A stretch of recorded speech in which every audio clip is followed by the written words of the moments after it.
Perasan tak? Dulu K-drama pegang kuat timeline ASEAN. Sekarang trend makin condong ke arah drama Cina, Dracin, dan sekarang pergi ke Dratai. Drama Thailand pula guys. Bukan saja Malaysia tapi Indonesia pun ikut sama juga.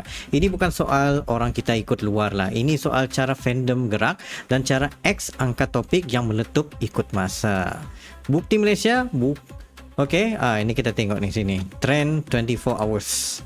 Ini yang baru berlaku ni. Di mana trend tersebut berlaku tentang gala, apa lagi ni Sarocha X The Stand Gala, Sarocha. Lepas tu ada lagi gala The Stand Angfa. Kita pun pening juga tengok ni. Lepas tu Indonesia pun ada juga keluar gala-gala, ini Thailand.